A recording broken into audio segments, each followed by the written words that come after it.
नमस्कार, YouTube channel D education hub में मैं धर्मानंद आपका स्वागत करता हूं।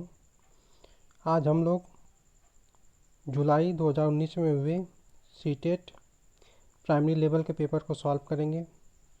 सबसे पहले हम देखेंगे बाल विकास और शिक्षा शास्त्र के 30 क्वेश्चन को।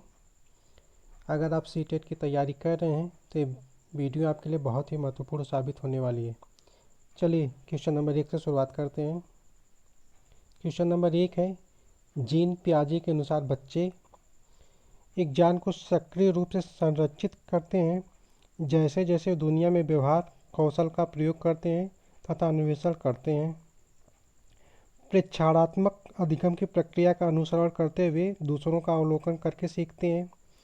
को उद्दीपन अनुक्रिया संबंधों के सावधानीपूर्ण नियंत्रण के द्वारा एक विशेष तरीके से व्यवहार करने के लिए अनुबंधित किया जा सकता है।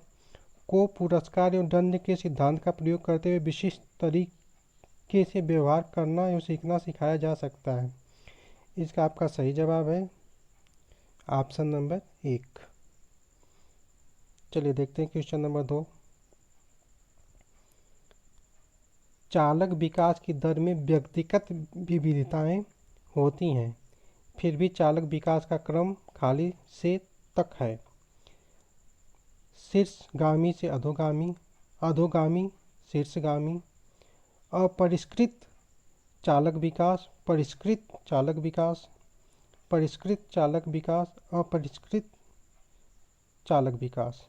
इसका सही जवाब है आपका ऑप्शन नंबर 3।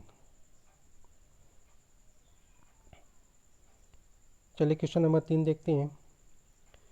वह अवधि जो वयस्कता के संक्रमण की पहल करती है उसे क्या कहते हैं? किशोरावस्था, मध्य बाल्यावस्था, पूर्व क्रियात्मक अवधि, बाल्यावस्था की समाप्ति। इसका सही जवाब है किशोरावस्था। किशोरावस्था से वयस्कता के संक्रमण की पहल होती है। चलिए देखते हैं अगला क्वेश्चन। एक बच्चा तर्क प्रस्तुत करता है कि हिंद को दवाई की चोरी नहीं करनी चाहिए। वह दवाई जो उसकी पत्नी की जान बचाने के लिए ज़रूरी है, क्योंकि यदि वह ऐसा करता है तो उसे पकड़ा जाएगा और जेल भेज दिया जाएगा। कोहल वर्ग के अनुसार वह बच्चा नैतिक विकास की किस अवस्था के अंतर्गत आता है? यंत्रीय उद्देश्य अभिविन्यास, सामाजिक क्रम नियंत्रक अभिविन्यास, दंड एवं आज्ञा पालन अभिविन्यास, सार्वभौम नैतिक अभिविन्यास। इसका सही जवाब है आपका ऑप्शन नंबर 3, दंड एवं आज्ञा पालन अभिविन्यास। चलिए क्वेश्चन नंबर 5 देखते हैं। मौखिक संवाद जो बच्चे अपने आप से करते हैं उन्हें ले वायुगस्की क्या कहते हैं?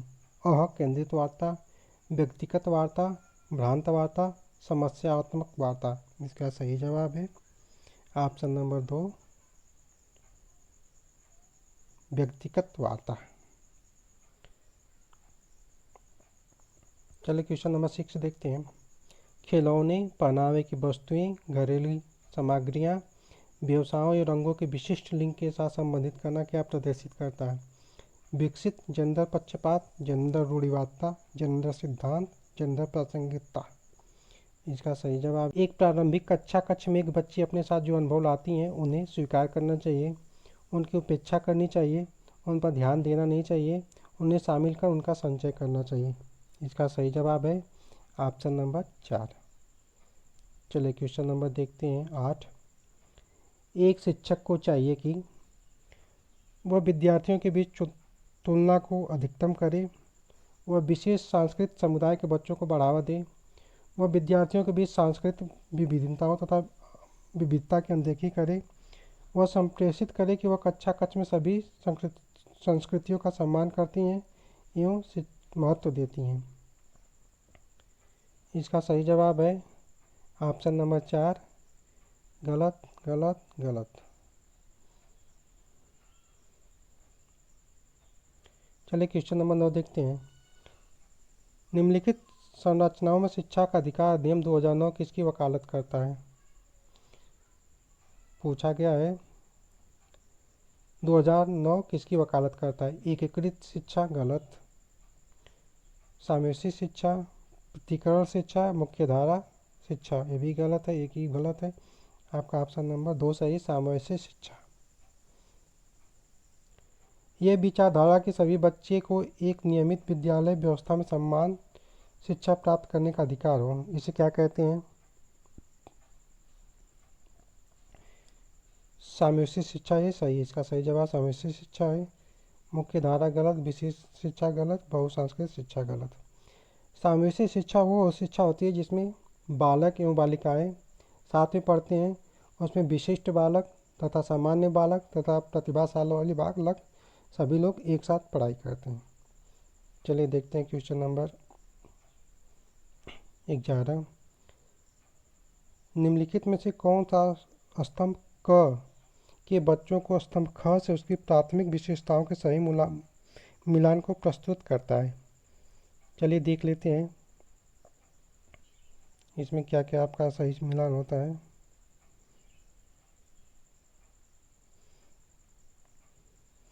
प्रतिभाशाली, इसको सही मिलान कर देते हैं, इसका ऑप्शन नंबर 2 सही होगा। हम मिला देते हैं प्रतिभाशाली बालक, इसका सही होगा। शीघ्रता से स्वतंत्र रूप से सीखने की योग्यता है। अधिगम अशक्तता, डिलेक्सिया जिसको कहते हैं। धारा प्रवाह पढ़ने में कमी, सृजनात्मक, इसका ही सही का मूल समाधानों के बारे में सोच सकता है। अवधान कमी, अशक्तता, आसानी से विचलित होने। क्वेश्चन नंबर 12 देखते हैं। बच्चे प्रभावी रूप से सीखते हैं जब शिक्षक कक्षा में होने वाली सभी घटनाओं व बच्चों को पूर्ण रूप से नियंत्रित करता है। वे पाठ्य पुस्तक में दिए गए तथ्यों को याद करते हैं। वे सैंपल पर अध्यापक के द्वारा दिए गए उत्तरों की नकल करते हैं। वे विभिन्न गतिविधियों कार्यों में सक्रिय रूप से भाग लेते हैं। इसका ऑप्शन नंबर आपका 4 सही है। चलिए क्वेश्चन नंबर देखते हैं 13। बच्चों को कक्षा में प्रश्न पूछने के लिए प्रेरित करना चाहिए, पूछने के लिए हतोत्साहित करना चाहिए, पूछने की अनुमति नहीं देना चाहिए, पूछने से रोकना चाहिए। इसका ऑप्शन नंबर 1 सही है। ये सब क्वेश्चन बाल केंद्रित से है आपका। अगर बच्चे को प्रश्न पूछने के लिए प्रेरित करना चाहिए, अगर बच्चा अगर प्रश्न पूछता है उसका मानसिक विकास और होता है। चलिए क्वेश्चन नंबर देखते हैं 14। निम्नलिखित में से कौन सी एक प्रक्रिया नहीं है जिसके द्वारा सार्थक अधिगम घटित होता है? कंठस्थीकरण व स्मरण, पुनरावृत्ति एवं अभ्यास, निर्देश और संचालन, अन्वेषण एवं पारस्परिक क्रिया। इसका सही यहाँ पूछा नहीं, तो कंठस्थीकरण और स्मरण इसका सही जवाब हो जाएगा। चलिए क्वेश्चन नंबर देखते हैं 15। जब शिक्षक को विद्यार्थियों एवं उनकी योग्यताओं के बारे में सकारात्मक विश्वास होता है तब विद्यार्थी सीखने के लिए उत्सुक एवं प्रेरित रहते हैं, निश्चिंत हो जाते हैं तथा सीखने के लिए किसी भी तरह का प्रयास करना बंद कर देते हैं। का उत्साह भंग हो जाता है तथा वे दबाव में आ जाते हैं, किसी रूप में प्रभावित नहीं होते हैं। इसका सही जवाब है आपका सीखने के लिए उत्सुक एवं प्रेरित रहते हैं। चलिए क्वेश्चन नंबर 16 देखते हैं। बच्चे की गलतियाँ प्रदर्शित करती है कि बच्चे कितने लापरवाह हैं। बार बार अभ्यास करने के लिए तुरंत सुधार देनी चाहिए। अधिगम का एक भाग है जिसके द्वारा बच्चों में एक अंतर्दृष्टि देती है। शिक्षा और अधिगम प्रक्रिया में महत्वहीन है। इसका सही जवाब है आपका अधिगम का एक भाग है तथा उसके शिक्षण में अंतर्दृष्टि देती है। प्रदर्शित पर देखिए ऑप्शन नंबर 1 प्रदर्शित करते बच्चे कितने लापरवाह हैं। छोटा बच्चा है वो गलती नहीं करेगा तो सीखेगा कैसे? चलो क्वेश्चन नंबर देखते हैं 17। मूल्यांकन को एक अलग गतिविधि के रूप में लेना चाहिए। शिक्षण अधिगम प्रक्रिया का एक भाग होना चाहिए। केवल नंबरों के संदर्भ में करना चाहिए। वस्तुनिष्ठ प्रकार के लिखित कार्यों पर आधारित होना चाहिए। इसका सही जवाब है आपका ऑप्शन नंबर 2 शिक्षण अधिगम प्रक्रिया का एक भाग होना चाहिए। चलिए क्वेश्चन नंबर 18 देखते हैं। संरचनात्मक दृष्टिकोण के अनुसार अधिगम है एक सक्रिय और सामाजिक प्रक्रिया, एक निष्क्रिय व्यक्तिपरक प्रक्रिया, जानकारी के अर्जन की प्रक्रिया, अनुभव के परिणाम के रूप में व्यवहार में एक परिवर्तन की प्रक्रिया। इसका सही जवाब है ऑप्शन नंबर एक सक्रिय और सामाजिक प्रक्रिया।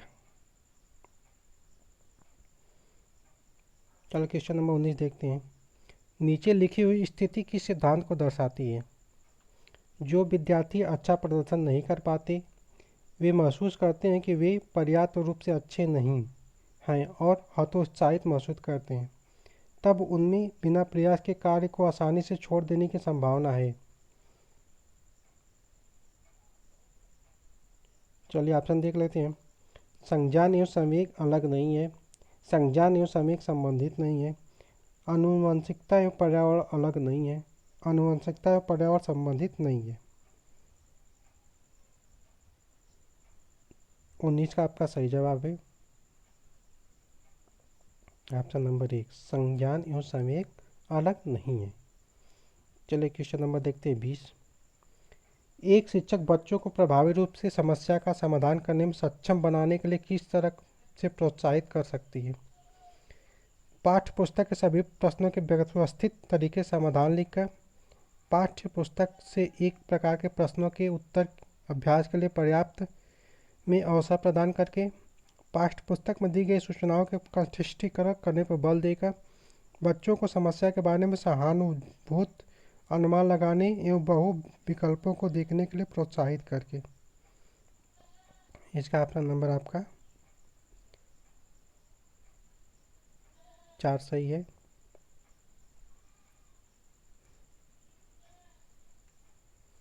चलिए देखते हैं क्वेश्चन नंबर 21। वह विधियां जिसके प्रयोग में बच्चों की स्व पहल और प्रयास शामिल है निम्न में किसका उदाहरण है? अंतर्वैयक्तिक बुद्धि, निगमनात्मक विधि, अधिगमकर्ता केंद्रित विधि, परंपरागत विधि। इसका सही जवाब है आपका अधिगमकर्ता केंद्रित विधि।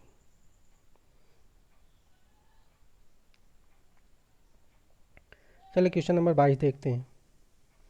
बुद्धि के बारे में निम्नलिखित कथनों में से कौन सा सही है? बुद्धि अभिसारी रूप से सोचने की योग्यता है।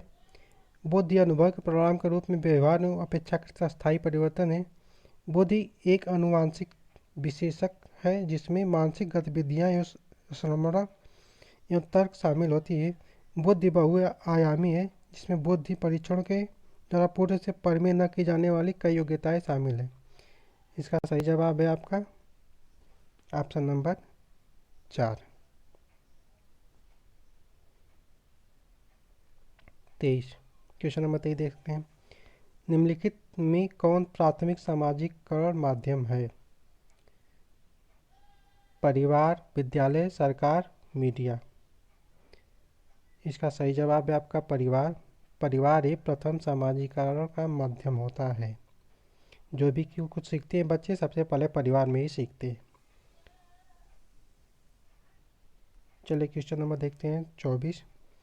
जीन पियाजे के सिद्धांत का प्रमुख प्रस्ताव है कि बच्चों की सोच वयस्कों से निम्न होती है, बच्चे की सोच वयस्कों से बेहतर होती है, बच्चों की सोच मात्रात्मक रूप से वयस्कों से भिन्न होती है, बच्चों की सोच गुणात्मक रूप में वयस्कों से भिन्न होती है। 24 का आपका सही जवाब है ऑप्शन नंबर 4। बच्चों की सोच गुणात्मक रूप में वयस्कों से भिन्न होती है। Question number 25। जेंडर एक जैविक निर्धारक है, यह एक मनोवैज्ञानिक सत्ता है, यह एक सामाजिक संरचना है, एक आर्थिक अवधारणा है। 25 का ऑप्शन नंबर आपका 3 है, एक सामाजिक संरचना है। क्वेश्चन नंबर 26 देखते हैं। निम्नलिखित में से कौन विकास के व्यापक आयामों की सही पहचान करता है? शारीरिक, संज्ञानात्मक, सामाजिक और संवेगात्मक। संवेगात्मक, बौद्धिक, आध्यात्मिक व स्व। शारीरिक, व्यक्तित्व, आध्यात्मिक एवं संवेगात्मक। सामाजिक, शारीरिक, व्यक्तित्व व स्व। 26 का आपका सही जवाब है ऑप्शन नंबर 1। चलिए क्वेश्चन नंबर देखते हैं 27। बच्चों और उनके अधिगम के संदर्भ में निम्नलिखित कथनों में कौन सा सही है? सभी बच्चे सीखने के लिए स्वाभाविक रूप से प्रेरित होते हैं तथा सीखने में सक्षम होते हैं। बच्चों को सीखने के लिए अभिप्रेरणा तथा सीखने के लिए उनकी अक्षमता केवल आनुवंशिकता के द्वारा पूर्ण निर्धारित होती है। बच्चों की सामाजिक आर्थिक पृष्ठभूमि उनके प्रेरणा एवं अधिगम क्षमता को निर्धारित व सीमित करती है। बच्चों को अधिगम हेतु प्रेरित करने के लिए उन्हें पुरस्कृत एवं दंडित करना होता है। इसका सही जवाब है आपका ऑप्शन नंबर 1। गलत गलत ये सब गलत है। चलिए क्वेश्चन नंबर देखते हैं 28। प्रगतिशील शिक्षा में बच्चों को किस तरह से देखा जाता है? छोटे वयस्कों के रूप में, निष्क्रिय अनुकारकों के रूप में, सक्रिय अन्वेषकों के रूप में, खाली स्लेटों के रूप में। 28 का सही जवाब आपको सक्रिय अन्वेषकों के रूप में। चलिए क्वेश्चन नंबर देखते हैं 29। लेव वाइगोस्की के अनुसार अधिगम एक सामाजिक गतिविधि है, एक व्यक्तिगत गतिविधि है, एक निष्क्रिय गतिविधि है, एक अनुबंधित गतिविधि है। 29 का आपका सही जवाब है फर्स्ट। चलिए क्वेश्चन आज का लास्ट क्वेश्चन देखते हैं। निम्नलिखित में कौन सा पूर्व क्रियात्मक अवस्था काल के बच्चों को विशेषित करता है? वर्तुल प्रतिक्रिया, लक्ष्य निर्देशित व्यवहार, विलंबित अनुकरण, विचारों की अनुक्रमणीयता। इसका सही जवाब है ऑप्शन नंबर 4। आज के वीडियो में बस इतना ही। अगले वीडियो में हम लोग पर्यावरण के क्वेश्चन को सॉल्व करेंगे। धन्यवाद।